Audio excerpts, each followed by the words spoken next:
Good morning, folks. This is lecture 11, and I'm going to be covering the subject of rotating unbalance as an application of a forced harmonic motion on a mass spring damper system. Now, I want to remind you that we have a test coming up next Thursday on the 16th. You are responsible for the material, of course, today, and the one that's going to be delivered on Tuesday of next week. However, on the 16th, the morning of the 16th, when we have our test in the afternoon, the tutorial, I will have a review session. Instead of giving new material, new lecture, we're going to have a review session, and that is done by going through several good sample problems that should be aware of or know it for the test later that day. Okay, so let's go ahead and see what's on the agenda today. It is the subject of rotating unbalance, and I actually started this thing on Tuesday, the 7th of February, but we just covered two slides, and I want to go quickly through them. So here's the situation. uh, this is a very common cause of machinery vibration. So you have a machine here. Let's call this big block here as a machine, which is sitting on a foundation. And inside of that machine, there is a rotating unbalance, and that means a rotating piece. And the way I described it in the class, you can view this thing as, for example, a bunch of blades, let's say three blades, and one of them is broken. Therefore, you have kind of two and a half blades. The mass center of that blade system is not at the origin of the rotation, center of rotation, but it's at a different location, and that lifted location is which where you can assume that the entire mass of the blade is concentrated on at the distance e, which is called eccentricity of the rotating unbalance. So we have a mass rotating at the distance e. So that's how you can view this whole problem.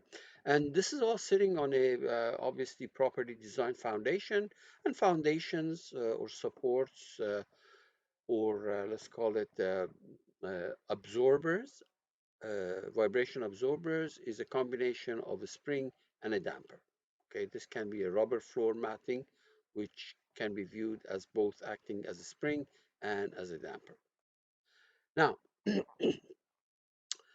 uh, obviously, this happens because in pretty much any rotating machine, a fan, a compressor, an electric motor, a washing machine, dishwasher, etc. Now, just be careful here. This M naught is the mass unbalance. We call the mass unbalance. You can think about this M naught as the mass of those three blades. Of course, one of them is broken, so half of it is broken, so it's two and a half blades. And E is the eccentricity. Now, the product of M naught and E in most textbooks, the product of M naught and E, when you multiply it by the gravity, G, this has the unit of Newton, M naught times G has a unit of Newton times E, Newton meter, is called an unbalance. So if I give you M naught and if I give you E, and I ask you what is the mass unbalance, you're going to tell me M naught. If you ask me, if I ask you what is the eccentricity, obviously you're going to say E. If I ask you for the mass or if I ask you for the unbalance of this machine, you take M naught and you multiply it by E and take the result and multiply it by the gravity constant. For example, if everything is in a side, it's going to be 9.81. If things are in imperial unit, this is going to be 32.2, etc. So that's the term that's commonly used. Unbalance is the product of M naught and E, mass unbalance and eccentricity, and of course multiplied by the gravity constant. Now, what we have to do is to get the to get the equation of motion. And by the way, m naught is the mass on balance, and m is the mass of the total thing. In other words, if you take that blading system, that broken blade out of this, put it there, obviously the mass of this piece is going to be the big M, total mass minus m naught. So this block that is going up and down without the blading system is going to have mass of m naught minus m. But when you put it back on, the block which is under vibration is going to have a total mass of m. Okay, just remember that because these are important. Now, this mass unbalance is going to up and down because of the motion of the block, because it's sitting in the block, and then it's also turning. It's also turning, and therefore its x, which I called x due to rotation of this piece of mass, is going to be x plus that height. And that height is in the right triangle that you see here is simply eccentricity, which is the hypotenuse, times the sine of this angle, which is omega r, omega rt. Okay. So when you look at the Newton's law on this piece that we isolated, the force that is acting, if we call it Fr, if you look at this mass, this mass on balance, the forces that are acting on it is going to be the Fr pointing down, and of course it's equal to mass times acceleration. Okay, mass times acceleration, mass times acceleration, and the acceleration is the sum of these two, the the acceleration of the entire machine plus the acceleration of this block of this mass, which is because it's turning, and it's equal to the only force that's acting is Fr. Do not try to bring m naught g into the calculation because remember we start from the equilibrium position. Gravity does not play a role. Okay, so when we look at the block is sitting on this side, okay, where we have removed the broken blade system from it. So the mass of this block is m minus m naught right there. Acceleration of this block is just x double dot. And the forces that are acting on it, obviously, it's the, the, the spring force and the damping force, which is simply kx and cx dot. And this force Fr, which is really is exactly the same force here, but it's in the opposite direction, okay? Because remember, this Fr is an internal force. This goes down. On the other piece, it goes up, okay? Now, if we add these two, if we add these two, or if you take FR and plug it in there, which is equivalent to adding these two, notice that something cancels. M naught times, sorry, XR double dot, XR double dot, something cancels here, just a second. When you add these two up, yeah, M naught times M naught X double dot and M naught X double dot, these two cancel each other out. These two cancel each other out. So we're going to have M naught XR double dot and M X double dot surviving. These two survive. These two cancel. These two survive. MX double dot is right here. M naught X double dot R is right there. And of course, the FRs cancel each other because we're adding these two equations. And these two are going to be minus CX dot and minus KX on the right-hand side. We bring everything to one side, we're going to get this. Okay. Now, let me remind you that we know something about this X double dot R because we know what XR is. I just told you that this XR, this is XR, and in that right triangle is simply eccentricity, the hypotenuse, times the sine of that angle from trigonometry. So we know XR, so we can differentiate it twice and plug it in there, okay? So here is that expression differentiated twice. You get, because it's sine, you get sine back with a minus expression, and omega r comes out twice You get omega r squared. You take this x r double dot and stick it in there, and you get the mother of all equation for a rotating unbalance. Now, this, when you look at it, is exactly the type of problem that we handled in the beginning of this lecture, no, last lecture, Tuesday's lecture, and last Thursday, because we were looking at the mother of all equation when the right-hand side was a harmonically applied load.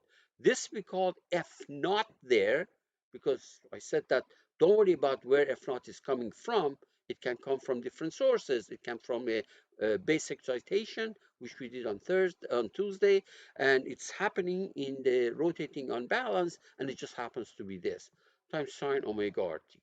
That's why we spend time, because we know how to solve this equation. Now, first of all, if you solve this,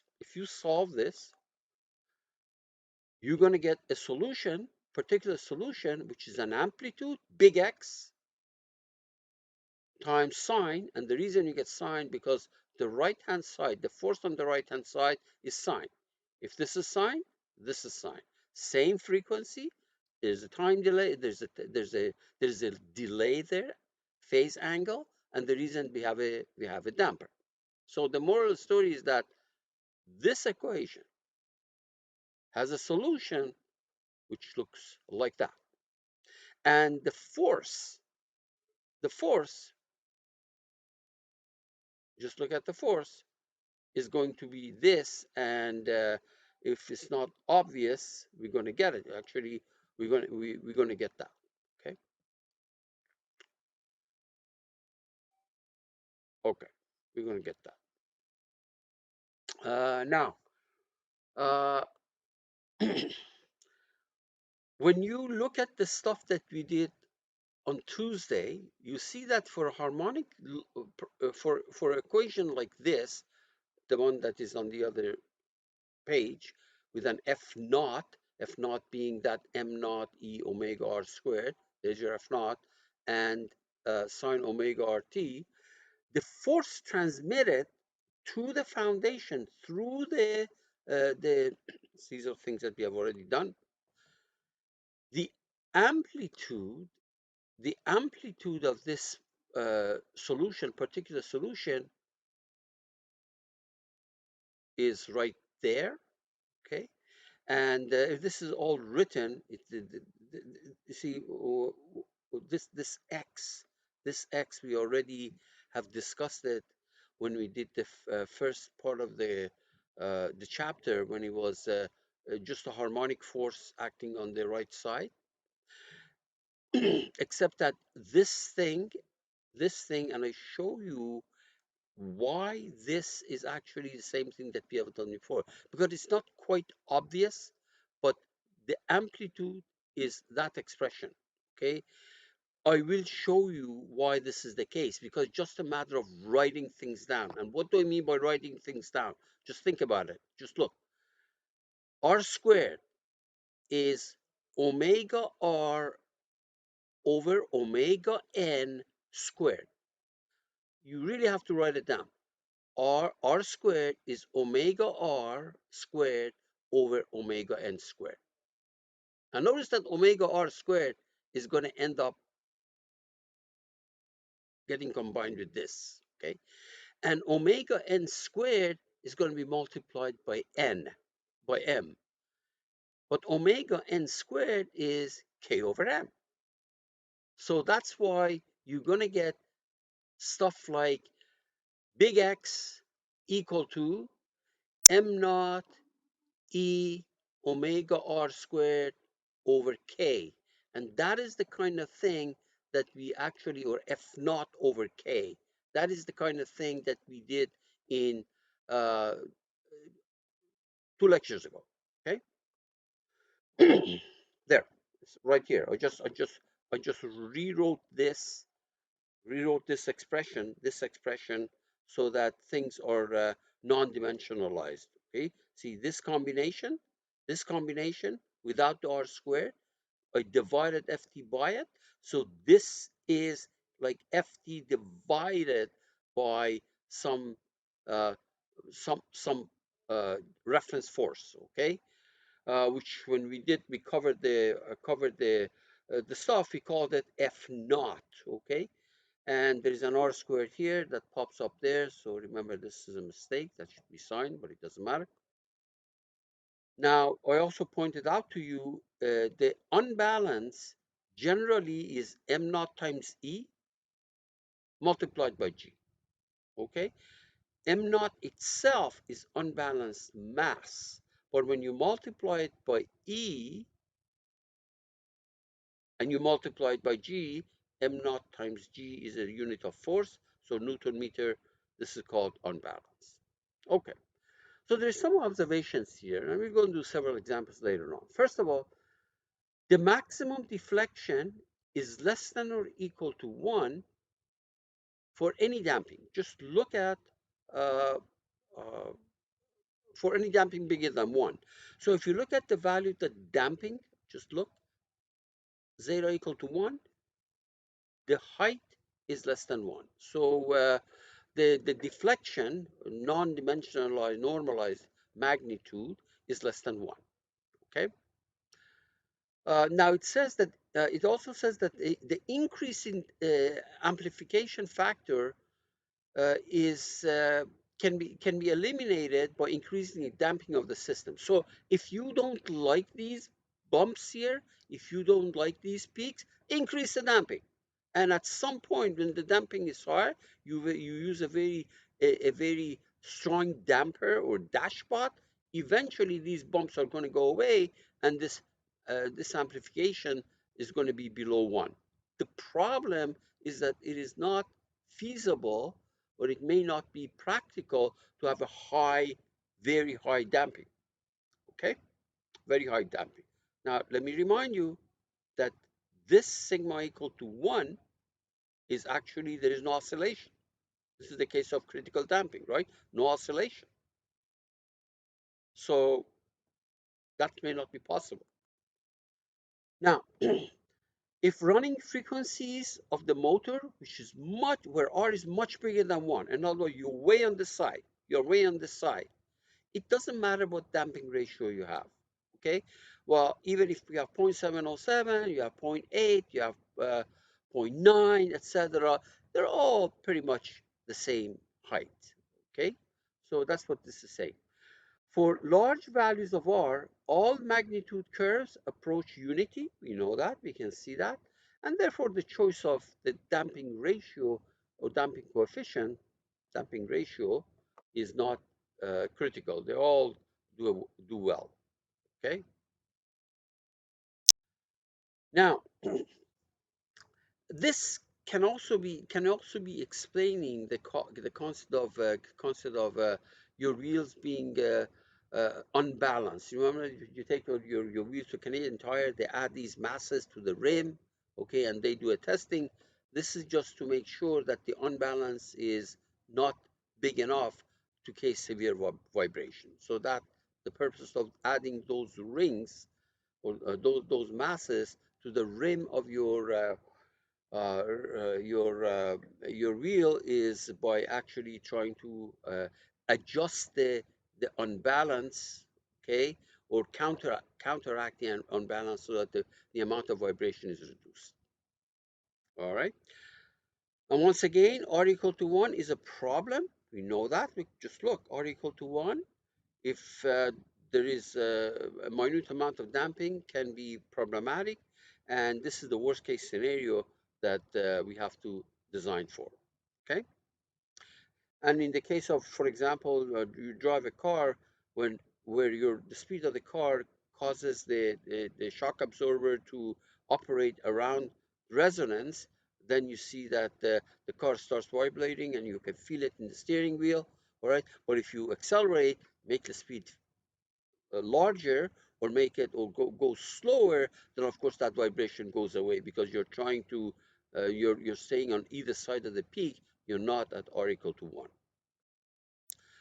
Okay, so let's do some examples. I'm sure you've been waiting for this.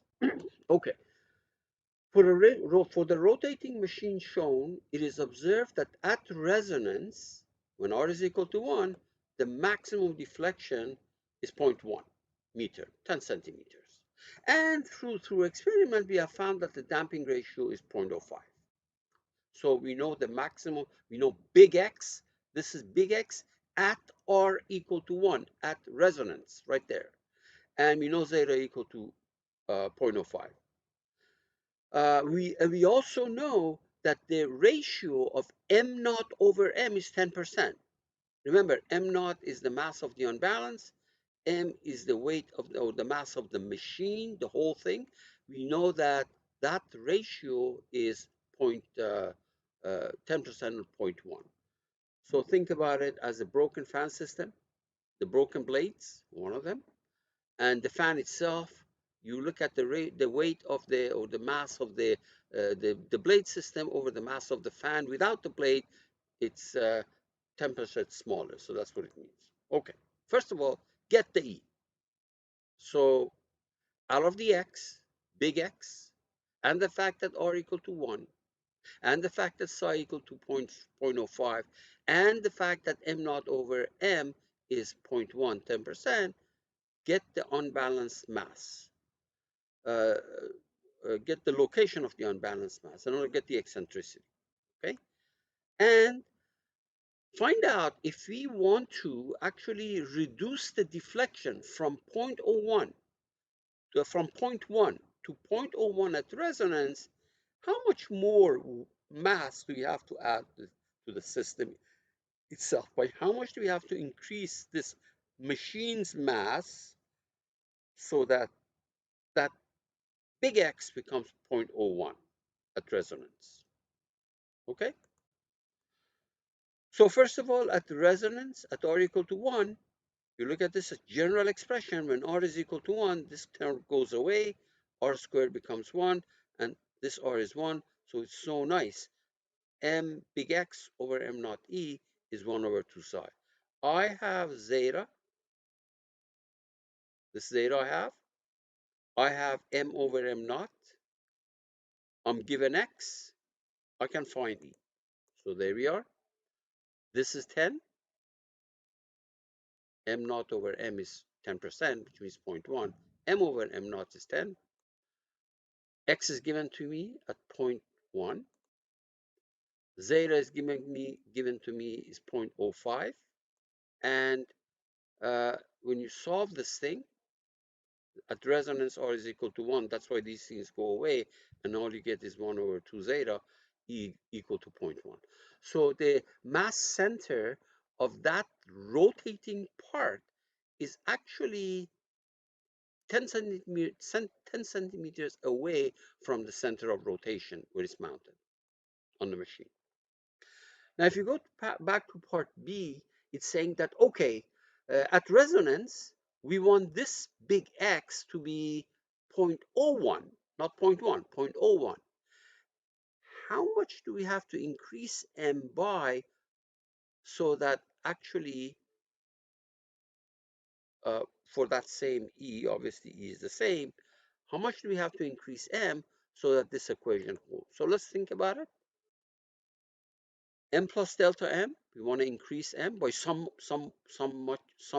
that by some value that we don't know, divided by M naught, okay, times 0.01. We're told that big X is to be 0.01. Eccentricity, we just calculated right here. We just calculated. And I want it to be 1 over 2 zeta. Of course, we know what zeta is. Zeta is 0.05. It's set by experiment. We found out this to be 0.05. And if you look at this, we already know that the mass of the unbalanced mass is 10% of the mass of the machine. So in this equation, we can solve for delta M. And if you do that, delta M is going to be 9M. So whatever you do, you have to add 9 times the mass of that machine to the machine. So we've got the gigantic mass now, so that this ratio at resonance, this big X at resonance, becomes 0.01. Okay, so you need to increase the mass of the machine by a factor of 9. 9 times massier to decrease the deflection to 0.01, which is 1 centimeters. So this was first example. So another one. Here we have a helicopter, the tail of a helicopter, okay? And there is a little mass sticking there by accident, which is half a kilogram. And the mass of the blade system itself is 20 kilogram. And because the mass of this tail is relatively large, we have to take it into consideration later on. And remember, this tail end, this plays the role of a spring. It's like a cantilever beam, very similar to cantilever beam. Okay. So this can be modeled as a rotating unbalance with a stiffness of 100,000 Newton per meter. This is provided by the tail section. This cantilever beam, think about it as cantilever beam, this tail section. And we estimated a stiffness to be 100,000. Now this can be coming from a finite element. It can be coming from experiment. You can attach a weight here, find out how much it deflects, and out of that you can find the stiffness. Okay. And the mass of this rotor is 20 kilogram. The tail section weight or mass is 60 kilogram, which means that we will have to take into consideration later on. And there is a half a kilogram mass stuck in one of the blades, and its distance 15 centimeters away from the axis of rotation. Okay, so we want to calculate the magnitude, the deflection of the tail section of the helicopter, uh, deflection of the helicopter tail section when it's turning at the 1500 RPM. Assume that damping is 0.01. So what you want to know is how much this oscillates up and down. This whole thing oscillates up and down. Big X. You want to find the big X when the speed is 1500 RPM and the damping ratio is given as that. So, and at what speed is this deflection actually maximum? Because 1500 may not be the resonance speed. It says what is that resonant speed basically? What RPM are we talking about?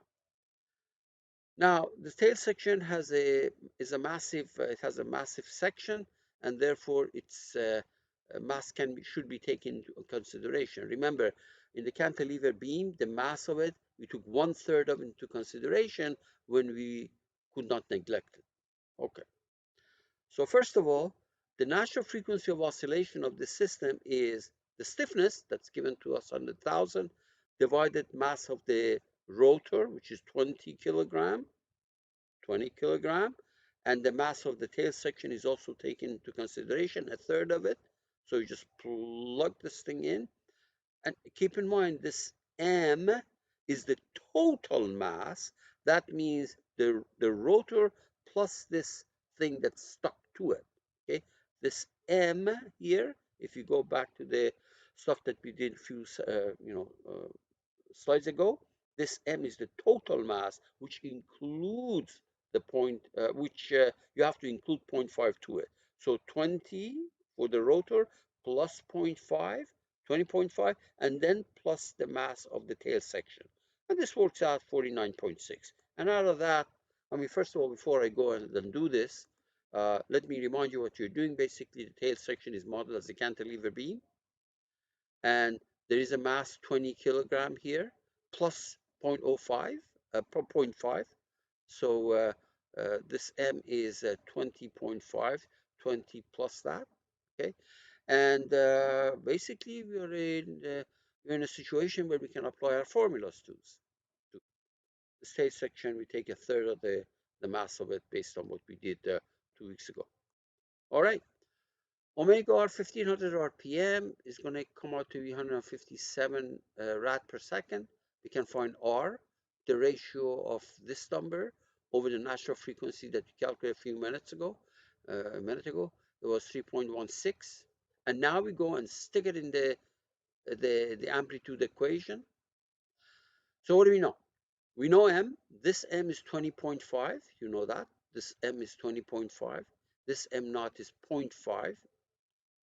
the thing that's stuck to the blade. E, we know what it is 15 centimeter. R, we just calculated. Zeta, we are given. And out of that, we can calculate big X, the amplitude of the oscillation of the tail section. Now just plug it in, and you're going to get 4 millimeters. The second part says, okay, at what resonance speed, what is the resonance speed? Okay, resonance speed is uh, when R is equal to 1, right? So you go back here. Well, first of all, at the resonance, you know that omega is omega n are the same. You don't have to go. This is you, if you want to know at R equal to 1 what the amplitude of the oscillation is. Obviously, it's not going to be this number anymore. It's not going to be this. Okay, we can calculate it. Go back here, plug in R equal to 1, and work out for X. You can do that. But the speed at which it's happening is when omega and omega n are the same. So 474 RPM is the resonance speed. If the if the if the rotor turns at that speed, you're in trouble. That X is going to be a lot bigger. In fact, you can work it out. 18 centimeters. So if you turn at that speed, or the rotor turns at that speed, instead of 4 millimeter deviation that we had at 1500 RPM, you're going to have 18 centimeter, which is terrible. Don't go there. Or if you have no choice but to go through that, perhaps because basically the pilot starts the engine, okay, at some point it has to go through 474 to reach 1500, then go through it very quickly. Don't stay there. Don't stay there very long. You're in trouble otherwise. Okay, so this is another situation with rotating unbalance. First of all, in order to avoid excessive vibration in the lateral direction, what they do is usually they use two rotating pieces that they go in opposite direction, and they're synchronized so that wherever M naught is here, this M naught is at the same location. That means the horizontal vibration is avoided to some extent. Okay, so basically this really goes only up and down. Okay, now a device to produce a vibration consists of two counter-rotating wheels, as I explained it to you, each carrying an eccentric mass of m not equal to 1 kilogram. So these pieces that are stuck here, which basically move the center of mass, is going to be m naught. Okay. Uh, and the center of mass of each one of these pieces is 12 millimeters away from the axis of rotation. So this is the eccentricity, 12 millimeters. Now, the wheels are synchronized so that the vertical position of the unbalanced masses are always identical, so that they end up at the same location at any time. For example, there and there. You don't have one of them sitting here, the other one sitting there, because that causes vibration, lateral vibration. The total mass of the device, this whole shebang, this M, is 10 kilogram. Now, find out the value of the spring, which will permit permit the amplitude of the periodic force transmitted to the fixed mounting to be 1500. In other words, I want the force big F of t to be 1500 Newton when the speed is 1800 RPM. Remember, this is big F of t, the amplitude of the force transmitted, okay, at that RPM. Ignore damping. Okay, so first of all, we go back here, and this is the equation which gives you actually the uh, x, right? The amplitude of displacement of this machine up and down. But you can also write it like that. I'm taking on a tour of these equations to arrive at that ft for you, okay, once again. So big X is right here. Of course, yes, I know damping is zero. We're going to set it equal to zero in a minute. And I've rewritten this in terms of x, like that. So m naught E on the top, m at the bottom, and this thing, repeat it here for your help. No damping, that means that this side is 0. And I've written here for you what R is. Now, for example, R is, remember, R is the ratio of omega R over omega n. This R is that ratio. So every time I see an R, I've put omega R over omega n, and I'm going to do a cleanup, okay? So at the end of the day, this is the equation, and you can multiply this k, this x by k to get the amplitude of transmitted force. Look, there's no damper. The only force comes from a spring. And how do you find that force? You multiply the amplitude of the spring deflection by k, right there. And to do a cleanup, you get this. So you are told what this FTR is, 1500. You're given some information here, and you're going to find out what the natural frequency is, because we know omega r. You're told that what RPM we want this force to be 1500. I think it says 1800 RPM, if I'm not mistaken. And you know what E is? You're going to solve for omega n. Once you solve for omega n, you have your K. So let's see that. 1500. Yep, 1500 right there. That was given to you. Notice that, by the way, I'm taking this whole thing and multiplying it by 2 because there is 2 counter rotating unbalanced masses. Ordinarily, if it's a single one, this is the formula. But if there's 2 of them, 2 1 kilogram masses, that's because there's 2 counter rotating one, and there is a distance of 12 centimeter away from the center of rotation. That's your eccentricity that was given to you. This is all happening at 1800 RPM. When I say this is all happening, means that the force is for 1800 RPM. So this thing, this omega r, is that same thing. I forgot to write it here for you. And solve for omega n. Well, or omega n over omega r over omega. Actually, this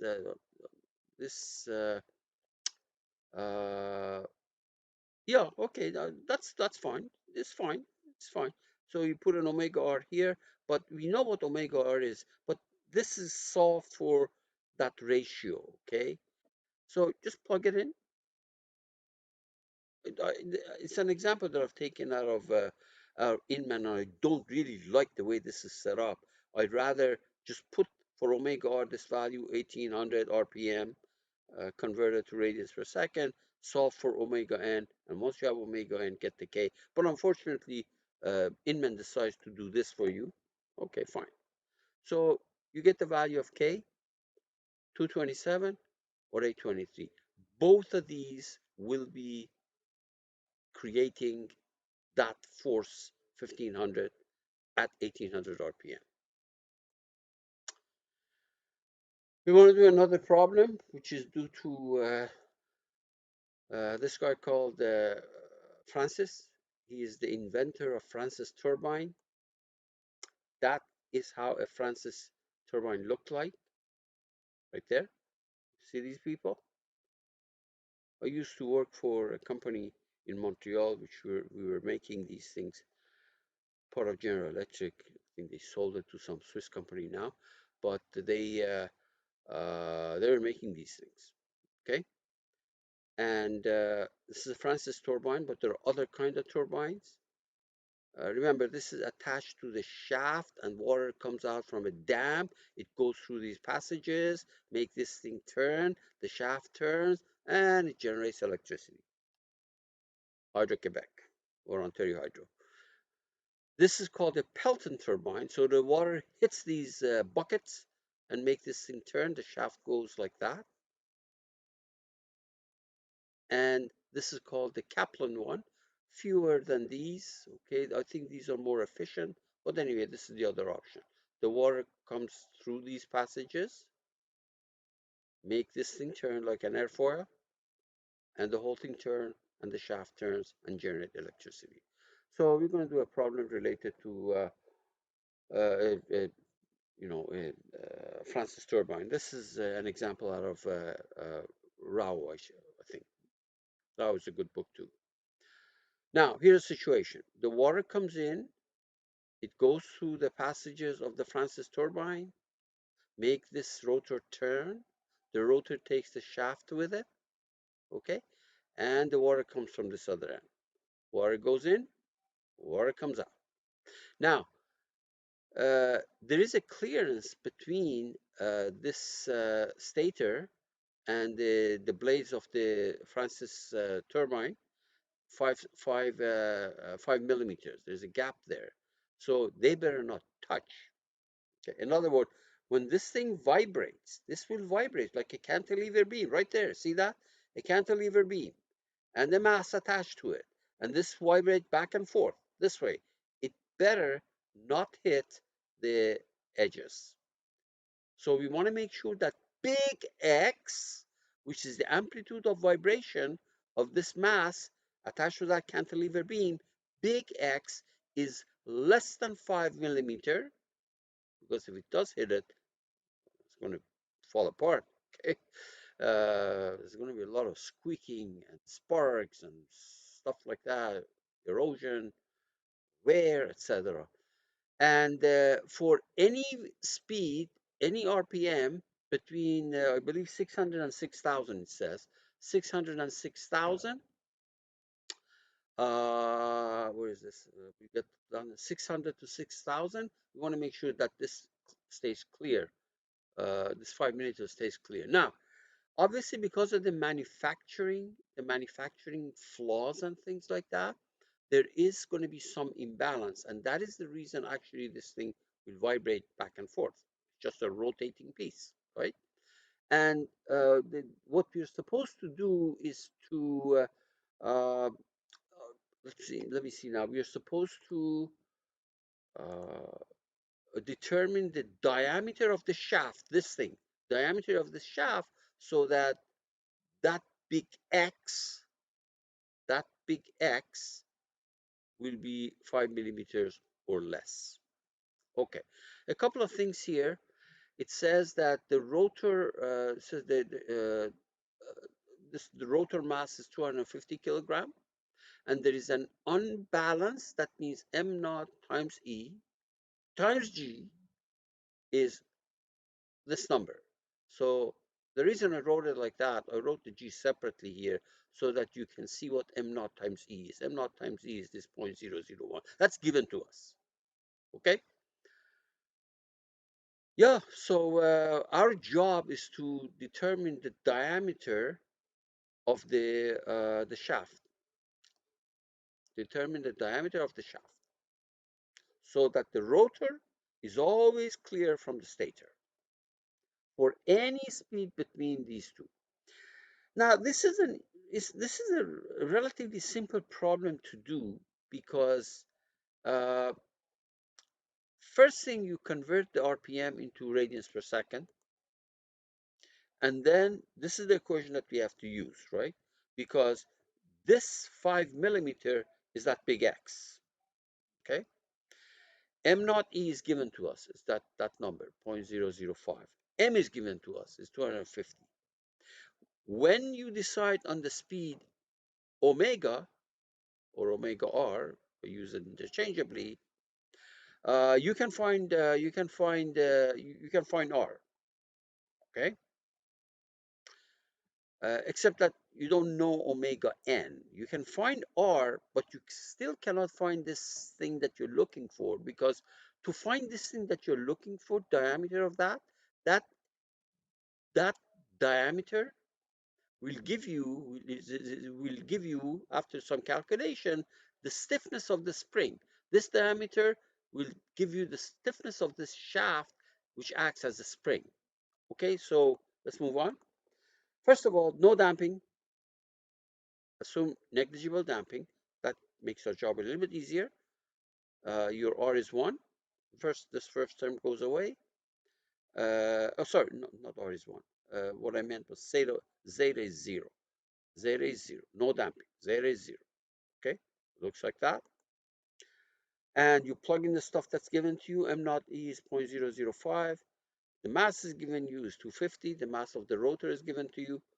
And this X, we want it to be 5. Okay? Go to the next slide. I wrote it here for you. This is the thing from the previous page. Now, remember, R is omega R over omega N. And in omega N, I have K. So the K for a cantilever beam is 3EI over L cubed. It's made of steel. I for a cross section that's circular is pi d to the 4 over 64. And the range of the omega R operating system is operating range of speed range is right here. So you convert this thing to radians per second. You're gonna 20 pi at the lower end and 200 pi at the upper end. Okay, now let's look at omega R equal to 2 pi or 20 pi. So we go to omega R, which is the omega. We go to the expression for R. It's omega R. This is R squared, so it's omega R squared divided by omega N squared. But omega N is K over M. So I just wrote K over M. You go to the denominator. You do exactly the same thing, 1 minus. R is omega R over omega N. You're squaring it. So again, omega R is 20 pi squared at the lower end. And omega N squared is just K over 250. Out of this, you can solve K. And once you have K, you can find I, because I is related to diameter of the 4. You have to do some algebra here, because you put I, put it in there, you get d to the 4, you got K, you find D, there we are, 127 millimeters. So if the turbine turns at the lower end, 600 RPM, and the diameter of that shaft up there is 127, it stays clear of the stator. The rotor stays clear of the stator. Let's find the corresponding thing if the speed of the rotor is, or a turbine is 200 RPM, 6,000 RPM, which is 200 pi rad per second. Well, you repeat this whole thing again, except that for speed, omega r, you don't have 20 pi, you have 200 pi. That's the upper end. And you calculate K, and you calculate the diameter, and of course you get 401 millimeter. Now, it is very tempting to look at these and say, you know what? At the lower speed, this must be the diameter of the shaft. At the upper speed, this must be the diameter of the shaft so that it stays clear. And it's tempting to say that, hey, you know what? Why don't we take this? Why don't we take this? That'll cover the other one. Actually, I will show you that this is an overkill. If you selected your diameter to be this, which was predicted of the lower speed, and did the calculation, you'll see that even the upper speed will be safe. The big X for the upper speed will be actually less than 0.05. That's hard to believe, but you'll see. So let's take the 127 millimeter and work it out. Check it out. So 127 millimeter, the diameter is 0.127. Work out the stiffness, that K. Now that you have diameter, you can get the K. It's going to be this. At 20 pi, of course, we know this is going to be safe. At 20 pi, if 20 pi speed, if you plug it in, believe it or not, you're going to come up with 5 millimeter. Yeah, 5 millimeter. Well, you should, because that's how we got the 127 millimeter from. Now, let's try omega r equal to 200 pi. Right there. Okay? So We know the value of R, right? We know the value of R. Uh,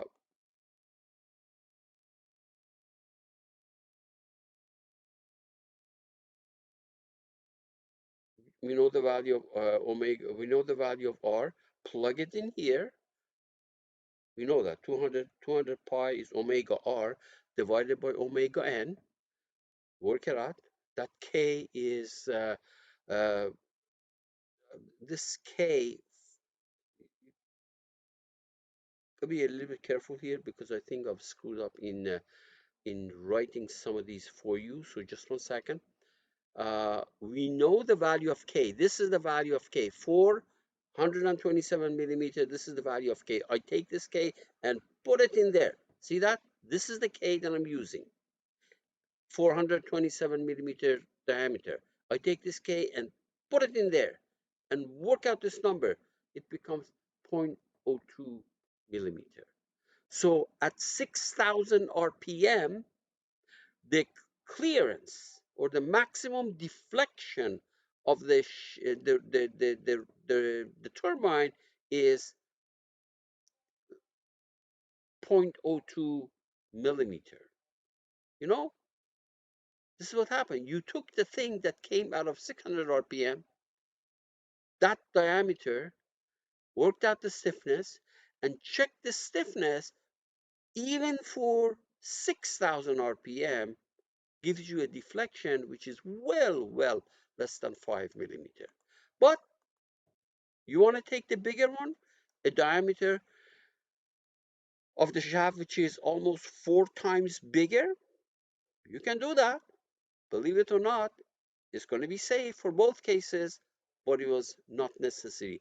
Now, this was kind of hard to believe because it is not only omega R. When you, it's this it's the effect here is not only omega R, but omega n is in the picture too, because R is omega R, which is this number, divided by omega n. And the very fact that you took a K, which came from that diameter, it saved us. Okay? Yeah, so this was I cautioned you that it was very tempting to say, oh, let's take the bigger diameter because we worked out for both. Uh, Lower speed gave us 127, upper speed gave us almost 400 millimeter. So why don't we take the 400 millimeter? But it's a total waste of resources to do that because even this diameter will actually save the day for us with the high speed. Okay, we want to do two more examples. Let's see what the time is. Uh, I I'm not even 1 hour, so in the class probably this whole thing will take 1 hour 20 minutes as we expect. All right, so we have a centrifugal pump. It weighs 600 Newton and operate at 1,000 RPM.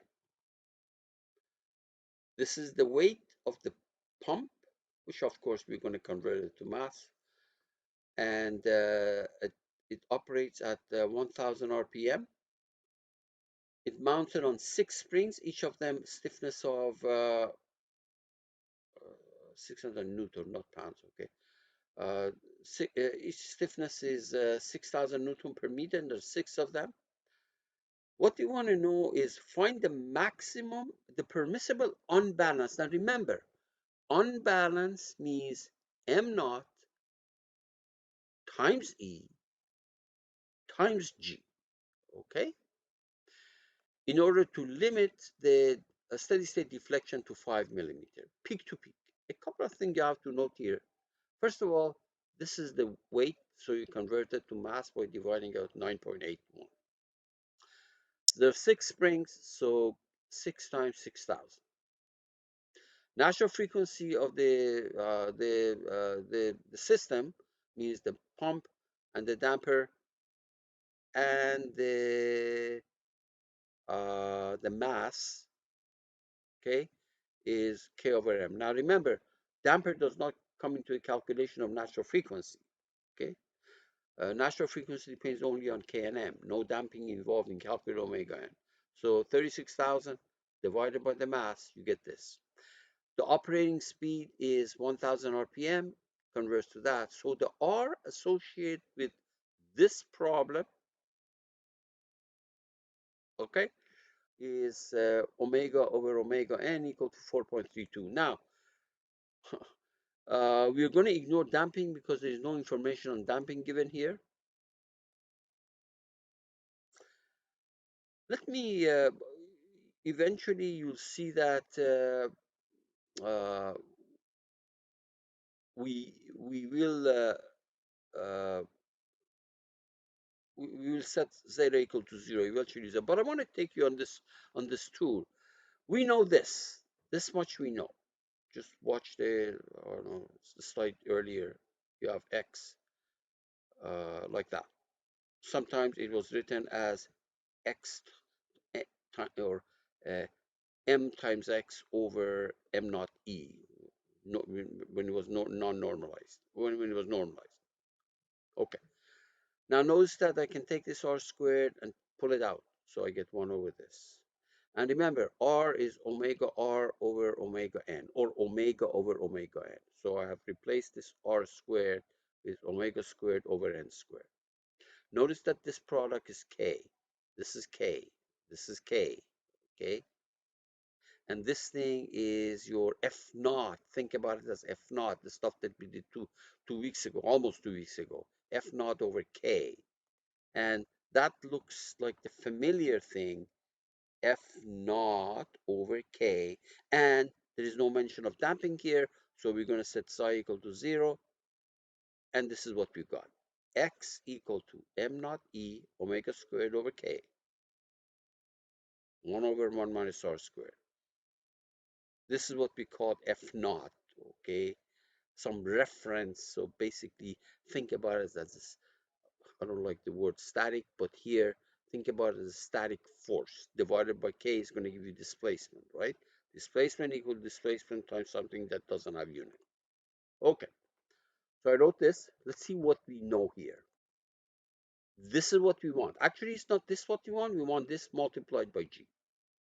I asked for unbalance. Don't give me this. This is not the unbalance. When you multiply it by g, that is called unbalance. We are told that the peak to peak